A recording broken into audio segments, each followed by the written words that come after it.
Welcome to Jazz Piano Skills. I'm Dr. Bob Lawrence. It's time to discover, learn, and play jazz piano. Today I'm pretty excited. I'm pretty pumped up because today I'm celebrating the 100th episode of Jazz Piano Skills. Wow, 100 episodes. That is a lot of teaching.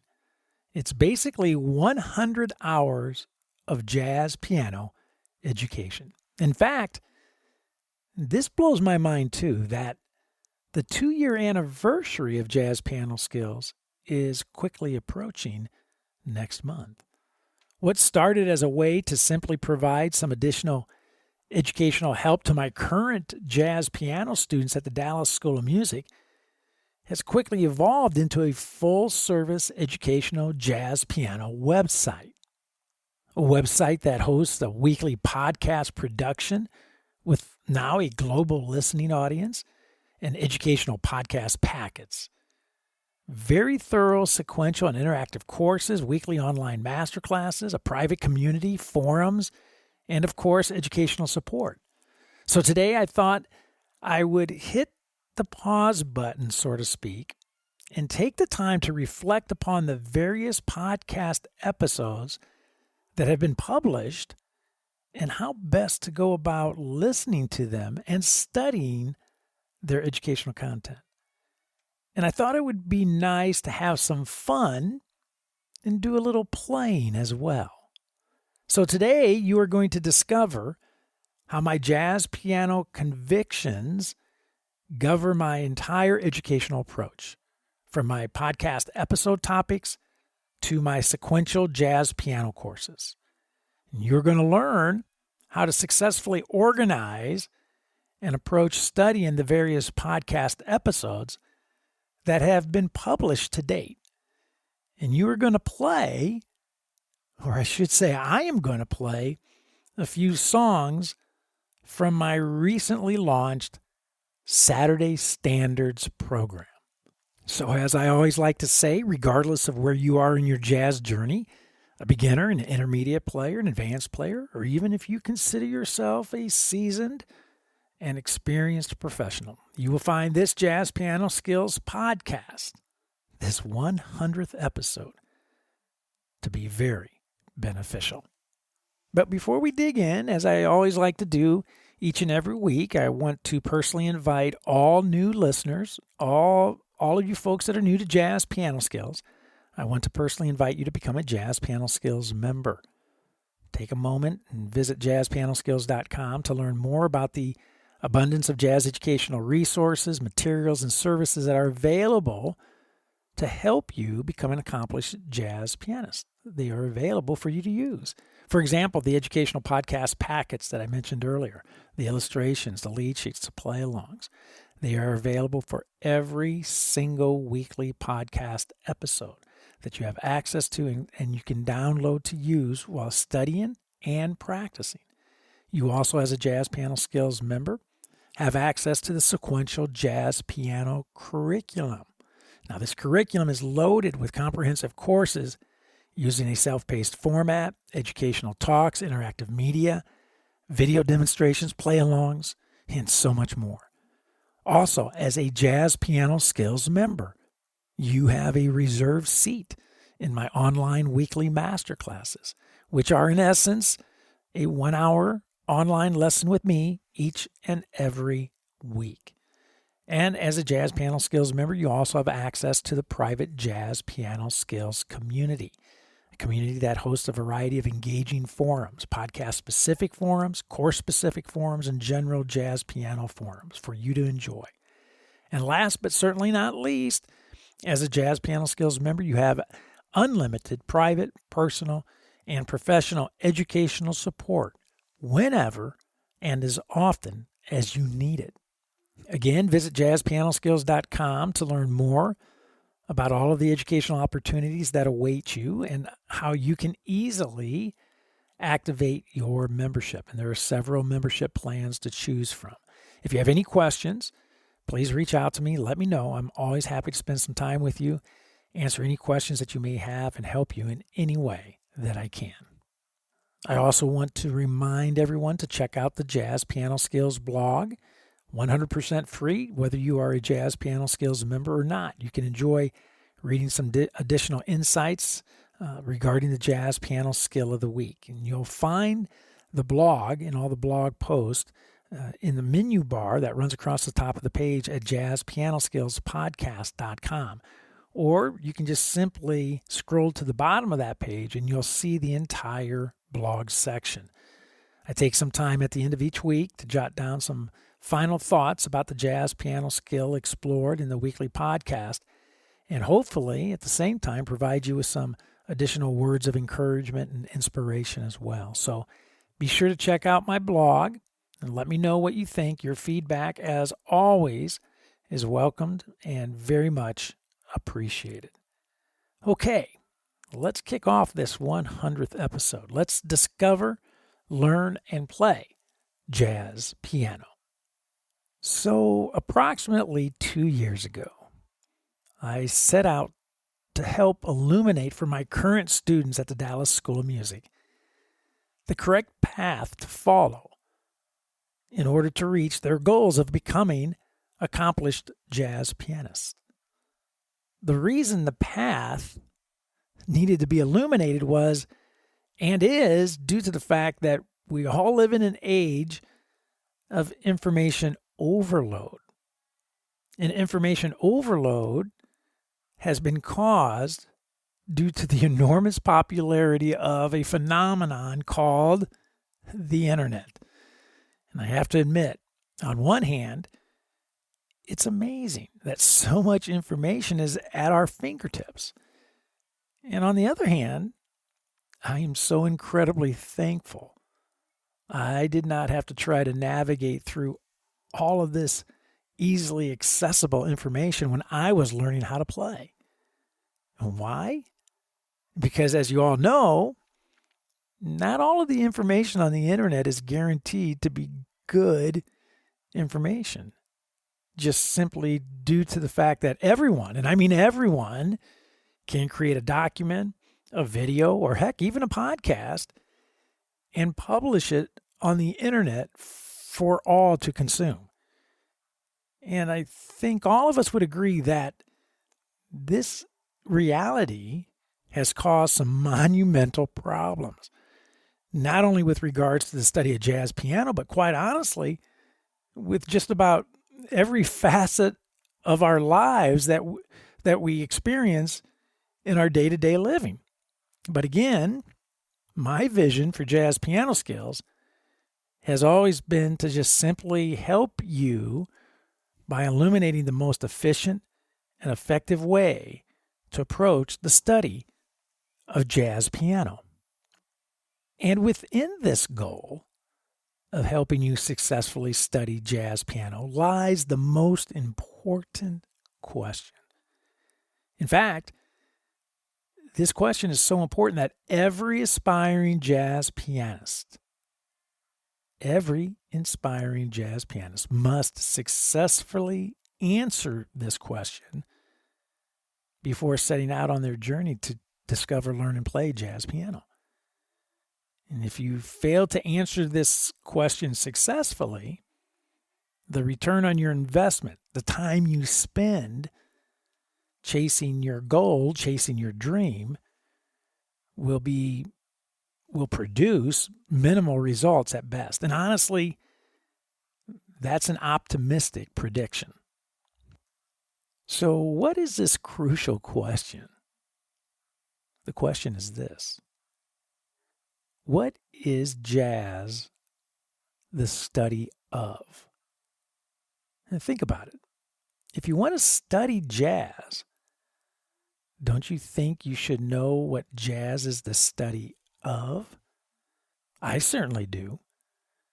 Every student that I have taught over the past 35 years, when confronted with this question, looks at me like a deer in headlights.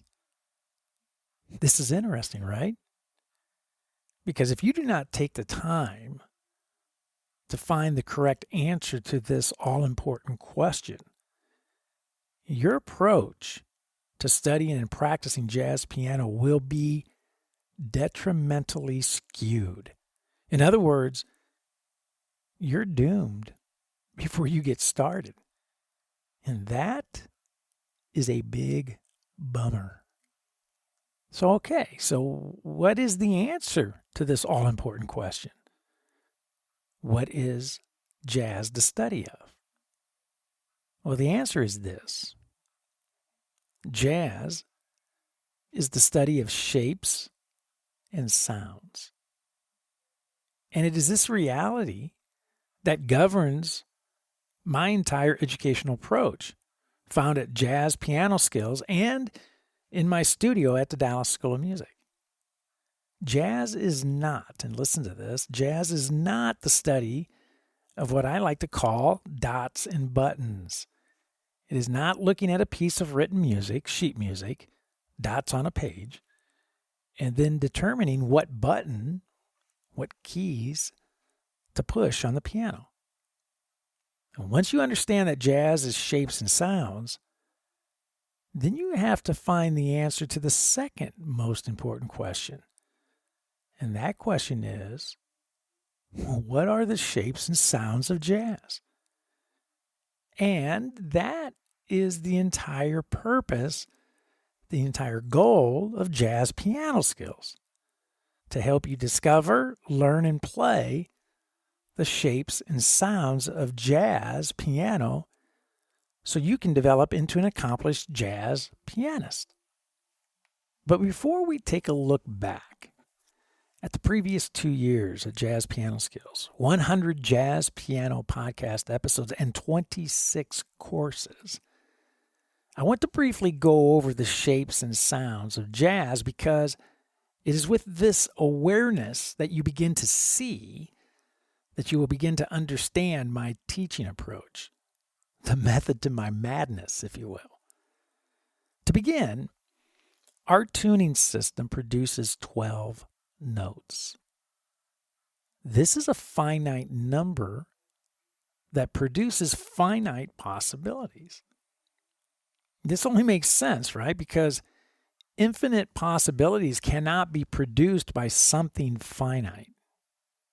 Now, these 12 notes produce the 5 primary sounds of music: major, dominant, minor, half diminished, and diminished.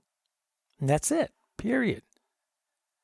Everything else that at this very moment you may be thinking about as being a possible sound, a flat 9, sharp 9, flat 5, sharp 11, flat 13, augmented, etc., is simply an embellishment to one of the primary sounds. In other words, an embellishment does not create a new sound. A C dominant flat 9, flat 13 is still a dominant sound. A major 7th with an augmented 5th is still a major sound. A C minor 9 is still a minor sound. As I like to tell students all the time, you can barbecue chicken, you can fry chicken, you can grill chicken, you can teriyaki chicken, but it's still what? Chicken. It doesn't matter how you embellish it. It's still chicken. So once we experience the musical epiphany that there are only 12 notes in music that produce the 5 primary sounds of music, we can then begin wrapping our minds around the fact that these sounds can be played harmonically and melodically. Harmonically as chords and melodically as scales and arpeggios. So this musical reality produces the third important question, which is, how many chords, scales, and arpeggios are there? Which is a great question. The answer is 60. There are 60 chords, 60 scales, 60 arpeggios. Now, how do we arrive at this number? Well, simple math. Our tuning system produces 12 notes. 12 notes produce 5 primary musical sounds. 12 times 5 equals 60.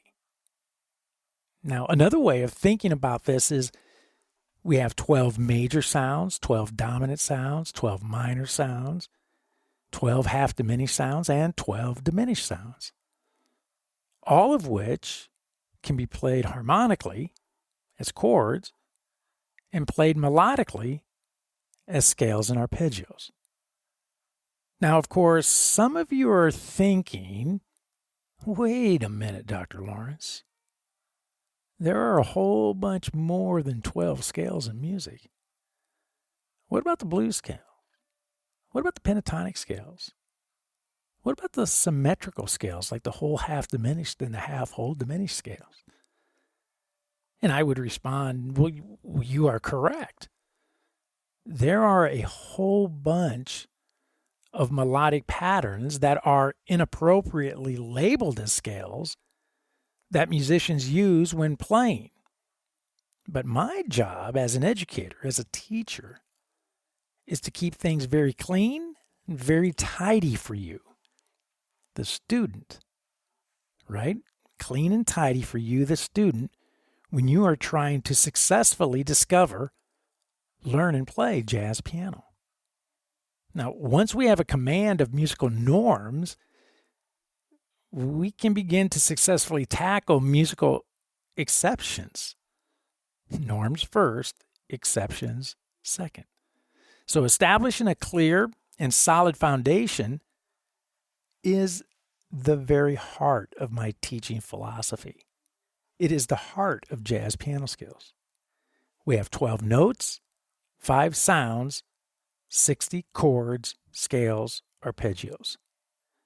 If you gain a conceptual, oral, and physical command of this musical reality, these shapes and sounds, then you are on your way to becoming a very accomplished jazz musician, a very accomplished jazz pianist. So now, let's take a look back at the last 2 Jazz Piano Skills years, 100 podcast episodes, and 26 sequential courses. All of the podcast episodes are categorized. The categories include technique, voicings, improvisation, theory, tunes, and transcriptions. The most important thing, however, for you to keep in mind when perusing the various podcast episodes is that they are not produced and published each week in a sequential learning order. If you want a sequential learning process, then you are going to want to dive into the 26 current courses and the future courses being prepared for publication. They are indeed sequential. The podcast episodes, however, cover a wide variety of jazz piano skills for a very diverse listening audience. However, with that being said, it is important for you to keep in mind that any and all of the podcast episodes are worth listening to and studying. In fact, I mention this every week, that if a particular podcast episode, if you perceive a particular podcast episode is over your head, so to speak, then it is still worth listening to so that you are now formally introduced to, and can become familiar with this new jazz piano skill.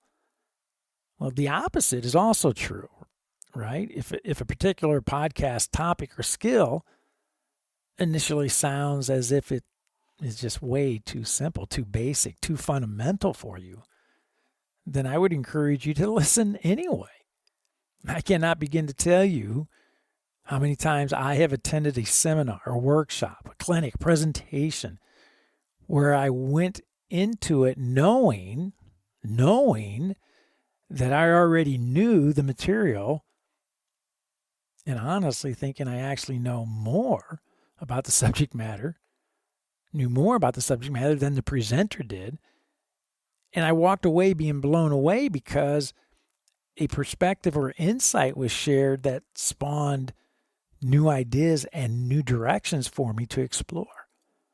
Again, all of this is to say that the podcast episodes are not in sequential order, and they cover a wide variety of jazz piano skills from very fundamental to very advanced. Now, considering that the study of jazz is the study of shapes and sounds, I would recommend beginning with the episodes that harmonically explore the shapes and sounds first. The reason for this is that melody flows from harmony. In other words, melody, whether it's composed or improvised, is the linear or horizontal representation of harmony. So the better you know harmony, harmonic structures, chords, voicings, the better your understanding and creation of melody will be. I used to have old jazzers say to me all the time, Bob, if you really want to get good at improvising, if you really want to get at melody, study harmony. Had no idea what they meant at that time. I certainly do now. So harmony first, melody second. The podcast episodes I recommend to study and practice, I break them into two categories for us today. I have an essential harmony study and I have advanced harmony study. So let's go through the essential harmony study list first. So here are the podcast episodes. I would start with November 24th, 2019. There's an episode called Chords by Family. November 26th, 2019, Chords by Key. Both of those podcast episodes absolutely essential. Chords by Family, Chords by Key. December 8th, 2019, Traditional Shell Voicings. And December 16th, 2019, Contemporary Shell Voicings. These are voicings for the left hand. January 20th, 2020, Altered Dominant Voicings. Then March 3rd, 2020, Two-Handed Voicings Part 1. March 10th, 2020, Two-Handed Voicings Part 2. Right now, these traditional shells, contemporary shells, altered dominants, two-handed voicings, Part 1 and Part 2, will be very confusing if you have not spent time with Chords by Family and Chords by Key, the very first two that I mentioned. On October 13th, 2020, Primary Minor Voicings. November 10th, 2020, Primary Major Voicings. December 8th, 2020, Primary Dominant Voicings.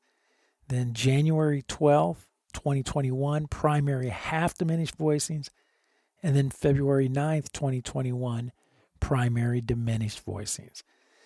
That is, I bundle all of those podcast episodes together underneath the title Essential Harmony Study, right? Essential Harmony Study.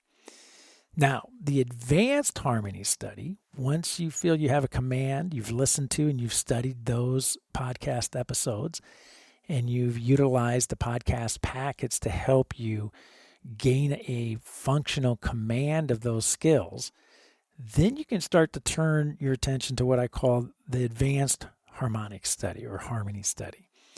That would begin with the June 5th episode, 2021. Harmonized major scales. And then I just go right in order. June 22nd, 2021, harmonized dominant scales. June 29th, 2021, harmonized minor scales. July 20th, 2021, harmonized half diminished scales. And then July 27th, 2021, harmonized diminished scales. These are big time skills. Big time jazz piano skills. Then finally, we just wrapped up a 5-week series starting on September 7th that dealt with the locked hands. Again, big time jazz piano skills. So back on September 7th, 2021, locked hands, minor voicings. September 14th, 2021, locked hands, dominant voicings. September 21st, 2021, locked hands, major voicings. September 28th, 2021, Locked Hands Half Diminished Voicings. And then October 5th, 2021, Locked Hands Diminished Voicings. That was an intense 5-week series. And that series came to a conclusion really last week on October 19th, 2021, with Locked Hands, the 2-5-1 progression. So both categories, right, the Essential Harmony Study and the Advanced Harmony Study, is a very thorough study of harmony that will make your study and practicing of melody, scales, and arpeggios so much easier. And quite frankly, so much more enjoyable. In fact, there are currently, between the two categories that I just outlined, there are 23 episodes dedicated to the study of harmony. The remaining 76 podcast episodes deal with various approaches to studying scales, arpeggios, improvisation, transcriptions, theory, and tunes. My advice? Attack the 23 episodes dealing with harmony first. Don't rush through those. Study and practice those skills. And then dig into the 26 sequential courses, the 26 sequential courses, which contain a lot of harmony exploration with video demonstrations in all 12 keys. You can actually watch me play these harmonic structures, these voicings, these harmonic skills. You can watch the video demonstrations. Simply invaluable. Most importantly, and I mention this quite frequently in the podcast episodes, I want you to be patient with all the skills, even if the skills are considered fundamental skills, whether they're fundamental or advanced. I want you to be patient with yourself as you practice and study these skills. They do not come overnight. They take time, and they take perseverance. They take perseverance. So please be kind to yourself, be patient, and continue to persevere, and I promise the skills will start to settle in, and you will see the fruits of your labor. No question in that at all. Now, I also want to take time, in addition to spending time with the podcast episodes and the sequential courses, I want to encourage you to also, if you already are not doing so, to take advantage of the new program that I recently launched called Standard Saturday. Every Saturday, I email all Jazz Piano Skills members the chord changes, the harmonic function, and a play-along backing track for a popular standard, typically pulled from the Great American Songbook. Standard Saturday, as I call it, is a great way for you to explore a new tune every week, especially exploring the tune, how? Harmonically, to see how well you have the various shapes and sounds of chords under your fingers. The function lead sheet will solidify your understanding of keys and improve your ear training exponentially. And of course, the play-along track that's provided will help you develop your sense of time and feel as well. So I thought I would take a little bit of time in this podcast episode to play a few of the standards we've enjoyed over the past couple of months. It's also a way for me to do a little playing for you other than the exercises that I model for you every week. So back on August 28th, I sent out one of my favorite tunes of all time, composed by the great songwriter Harry Warren.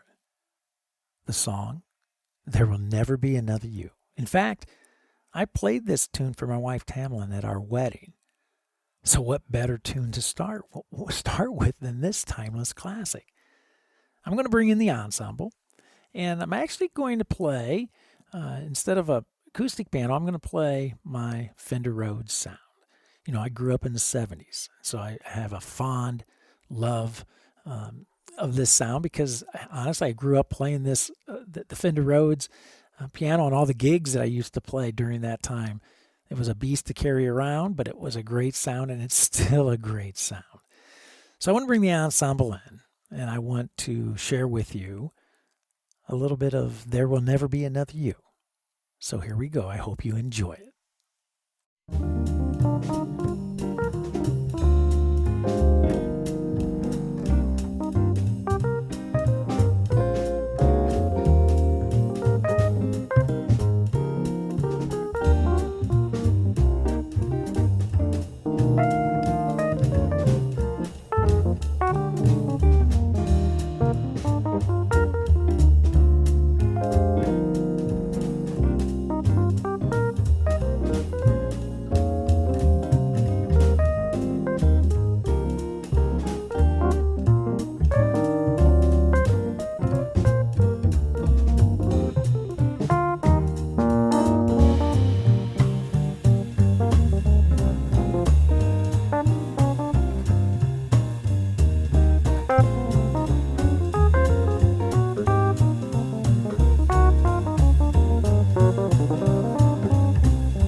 What a great tune.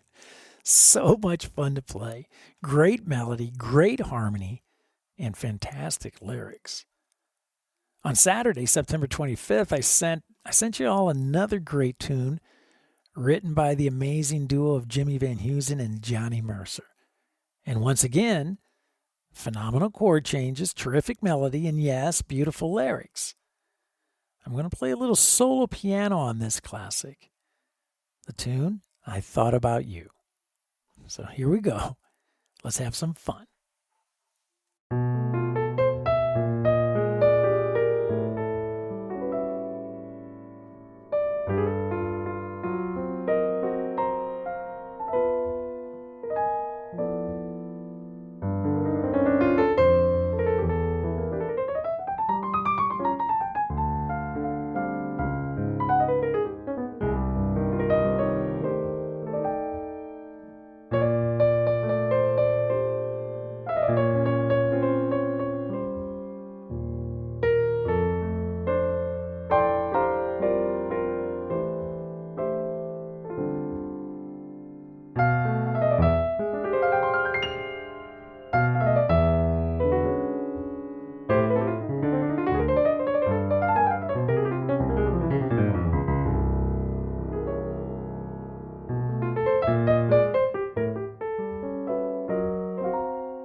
So much can be done with that tune.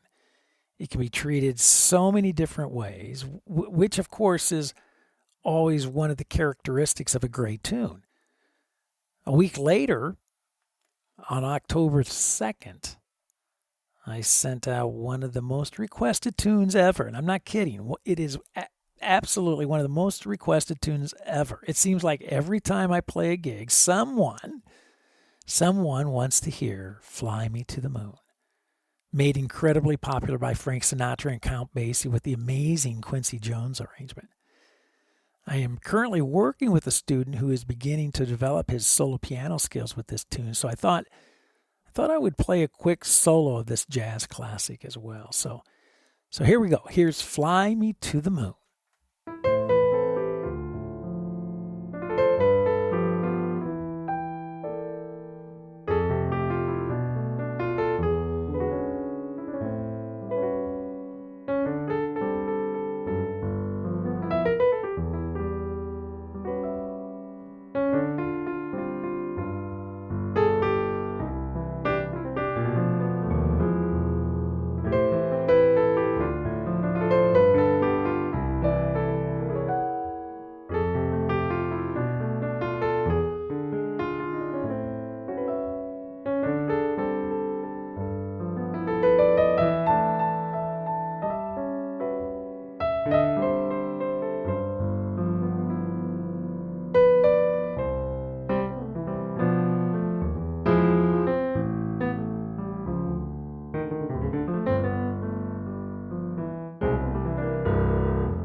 Too much fun, right? Just another great tune that once again can be treated so many different ways. And if you haven't explored the chord changes and melody for Fly Me to the Moon, I want to encourage you to do so. It's that standard circle motion throughout the entire tune, and the melody is 100% diatonic, with the exception of one note. And with the standard key being C major, it's perfect for your list of first tunes to learn. So check it out. If you haven't done so already, begin learning Fly Me to the Moon. Okay, one final tune for the day. Last week I sent out the chord changes, the harmonic function, and play along for one of the first jazz tunes that I ever learned, Teach Me Tonight. So many great recordings of this tune, it's hard to single out one as my favorite. But if I had to do so, it would be Earl Gardner's 1955 Concert by the Sea recording. It's fantastic. Another great recording, a close second, would be Red Garland's rendition. So if you haven't heard either one, Earl Gardner's rendition or Red Garland's, you check it out. But do so after you listen to my rendition, because it's always better to move upward. And after hearing Earl Gardner and Red Garland, you will no longer want to listen to mine. So here we go. I hope you enjoy Teach Me Tonight. And again, I'm bringing the ensemble in with me, and let's have some fun with this great standard. Here we go.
hope you have found this 100th episode of the Jazz Piano Skills Podcast to be insightful and, of course, to be beneficial. And I want to thank you all for being listeners and supporters of Jazz Piano Skills. It has been an amazing journey over the past 2 years, and I look forward to many, many, many more years as well. So thank you. And don't forget, if you are a Jazz Piano Skills member, I will see you online Thursday evening at the Jazz Piano Skills Masterclass, 8 p.m. Central Time, to discuss this podcast episode and all 100 podcast episodes in greater detail and to answer any questions that you may have about the study of jazz in general. As always, you can reach me by phone at 972-380-8050. My office extension is 211.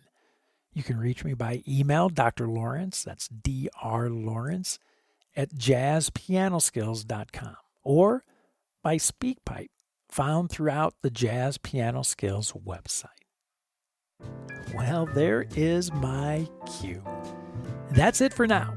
And until next week, enjoy all 100 episodes of the Jazz Piano Skills Podcast. Enjoy the journey, and most of all, have fun as you discover, learn, and play jazz piano.